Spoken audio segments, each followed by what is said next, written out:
Joint piece. ಇದು ದೀಪಗಳ ಅಲಂಕಾರ ಅಂತ ಹೇಳ್ತೀವಿ ಮೇಡಮ್. ದೀಪ ಮುಂಚೆ ಅವಾಗ ದೀಪಗಳು ಎಸ್ ಮೇಡಮ್.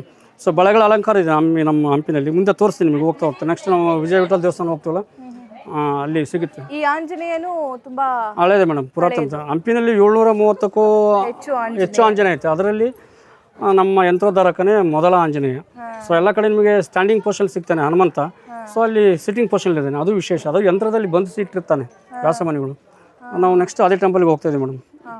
ಸೊ ಇವೆಲ್ಲ ಪ್ರಾಚೀನ ಕಾಲದಲ್ಲಿ ಇರ್ತಕ್ಕಂಥ ಶಾಪಿಂಗ್ ಕಾಂಪ್ಲೆಕ್ಸ್, ಅಂಗಡಿ ಮಳಿಗೆಗಳು ಇವೆಲ್ಲ ಮುಂಚೆ ಇರ್ತಕ್ಕಂಥ. ನೀವೆಲ್ಲ ಬೆಂಗಳೂರಲ್ಲಿ ಮಹಾಲ್ ಅಂತ ಹೇಳ್ತೀವಿ. ಸೊ ಇದು ನಮ್ಮ ಊರಿನ ಪ್ರಾಚೀನ ಕಾಲದಲ್ಲಿ ಇರ್ತಕ್ಕಂಥ ಮಹಾಲ್ಗಳು. ಸೊ ಕೆಲವೊಂದು ಹತ್ರ ಬಿದ್ದೋಗಿದೆ, ರಿನೋವೇಷನ್ ಮಾಡ್ತಾ ಇದ್ದಾರೆ ಡಿಪಾರ್ಟ್ಮೆಂಟ್. ನೋಡಿ ಮೇಲೆ ಭಾಗದಲ್ಲಿ G+1 ಇದೆ, ಗ್ರೌಂಡ್ ಇದೆ, ಫಸ್ಟ್ ಫ್ಲೋರ್ ಇದೆ. ಸೊ ಮುಂದೆ ಹೋದ್ರೆ ನಿಮಗೆ ಮೆಟ್ಲು ತೋರಿಸ್ತೀನಿ. ನಾನು ಬೈಕ್ ಫಾಲೋ ಮಾಡ್ತಾರಲ್ಲ, ಮೆಟ್ಲುಗಳು ಹಾಕಿದ್ದಾರೆ, ಅಲ್ಲಿಂದ ಹತ್ಕೊಂಡು ಮೇಲೆಲ್ಲ ಓಡಾಡ್ತಾಯಿದ್ರು. ಮೆಟ್ಲು ಇದೆ ಕಾಣಿಸುತ್ತೆ. ಇದು ಒಂದು ಬಜಾರು, ನೀವು ಕೇಳಿದಲ್ಲ, ಇದೇ ಒಂದು ಬಜಾರು. ಇದು ವಿರೂಪಾಕ್ಷ ಬಜಾರ್ ಅಂತೇಳಿ.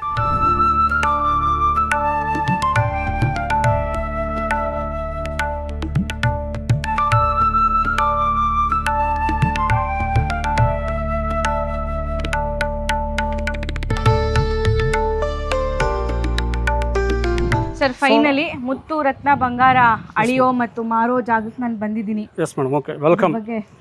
ಓಕೆ, ಇದು ಮಾಲ್ ಅಂತ ಹೇಳ್ತೀವಲ್ಲ ಆ ಥರ. ಸೊ ನಾವು ನಾರ್ಮಲಾಗಿ ಪುರಿ ಯಾವ ರೀತಿ ಅಳತೆ ಮಾರಿ, ಅಂದರೆ ಪುರಿ ಮೀನ್ಸ್ ಮಂಡಕ್ಕಿ ಅಂತ ಹೇಳ್ತೀವಲ್ಲ, ಯಾವ ರೀತಿ ಒಂದು ಶೇರಲ್ಲಿ ಅಳತೆ ಮಾರಿ ಮಾರ್ತಾಯಿದ್ರು ಶೇರು, ಆ ರೀತಿ ಅಳತೆ ಮಾಡಿ ಮಾರಾಟ ಮಾಡ್ತಕ್ಕಂಥ ಒಂದು ಅಂತಾರಾಷ್ಟ್ರೀಯ ವ್ಯಾಪಾರ ಕೇಂದ್ರ. ಇವೆಲ್ಲ ಅಂಗಡಿ ಮಳಿಗೆಗಳು.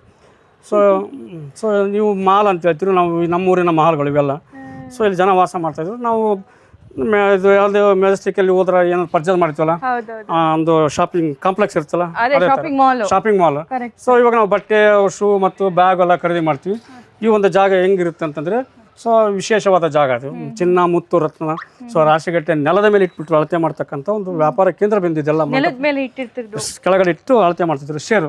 ಇದು ಕೃಷ್ಣದೇವರಾಯನ ಕಾಲದಲ್ಲಿ ಬಂದಿದ್ದ. ಹೌದು ಮೇಡಮ್, ಅವ್ರ ಕಾಲದಲ್ಲಿ ಆಗಿರ್ತಕ್ಕಂಥದ್ದು. ಅವರ ಒಂದು ಕಾಲದಲ್ಲಿ ಹಂಪೆ ಬಂಗಾರದ ನಾಡು, ಸುವರ್ಣಯುಗ ಅಂತೇಳಿ ಕರಿತಾ ಇದ್ರು. ಸೊ ಅದು ಹೇಳಿದ್ನೆಲ್ಲ ಕಣ್ಣಾರೆ ಕಂಡಿರ್ತಕ್ಕಂಥ ವ್ಯಕ್ತಿಗಳು ಅಂದರೆ ಪರ್ಷಿಯನ್ ರಾಯಭಾರಿಗಳಾಗಿರ್ತಾರೆ. ಅಬ್ದುಲ್ ರಜಾಕ್, ಡೊಮಿಂಗ ಪಾಯಸ್, ನಿಕೋಲೋ ಕಂಟಿ. ಸೊ ಅವ್ರು ಕಣ್ಣಾರೆ ಕಂಡಿರ್ತಕ್ಕಂಥದ್ದು. ವಿಜಯನಗರ ಗತ ವೈಭವ ಹೆಂಗಿತ್ತು ಅಂತಂದರೆ, ರೋಮ್ ಸಿಟಿಗಿಂತೂ ವಿಸ್ತಾರವಾಗಿದೆ.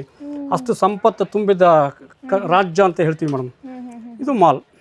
ಓಕೆ, ನನಗೇನು ಕೊಡಿಸ್ತೀರಿ ಸರ್ ಹಂಗಾದ್ರೆ? ತಿಳಿ ಮೇಡಮ್, ಏನು ಬೇಕು ನಿಮಗೆ? ಇಲ್ಲ, ಮಧ್ಯಾಹ್ನ ಇದು ರೊಟ್ಟಿ ಊಟ ಕೊಡಿಸ್ತೀನಿ. ರೊಟ್ಟಿ ಊಟ ಕೊಡಿಸ್ತೀರಿ?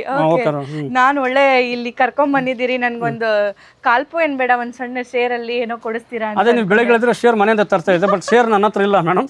ಇಲ್ಲಿ ಬಂಗಾರ ಇಲ್ಲ. ಬಂಗಾರ ನೀವು ಹೂವೇ ಮಾಡ್ಕೊಳ್ಳಿ, ತಗೊಳ್ಳಿ, ಬಂಗಾರ ತಗೊಳ್ಳಿ. Thank you sir, thank you so much. Shekhar ಸರಿಮಿ ಬೇಕಾ ಬಂಗಾರ? ನೋಡಿ, ಇಲ್ಲಿ ತಗೊಳ್ಳಿ. ನಾವು ಕನ್ನಡಿಗರಾಗಿ, ನಾವು ಭಾರತೀಯರಾಗಿ, ನಮ್ಮ ರಾಜ ವೈಭವ, ರಾಜ ಪರಂಪರೆ, ನಮ್ಮ ಇತಿಹಾಸ, ನಮ್ಮ ನಾಯಕರು, ಅದೆಲ್ಲ ಸ್ಮರಿಸ್ಕೊಂಡಾಗ ಮೈ ಜುಮ್ ಅನ್ನಿಸುತ್ತೆ ಸರ್.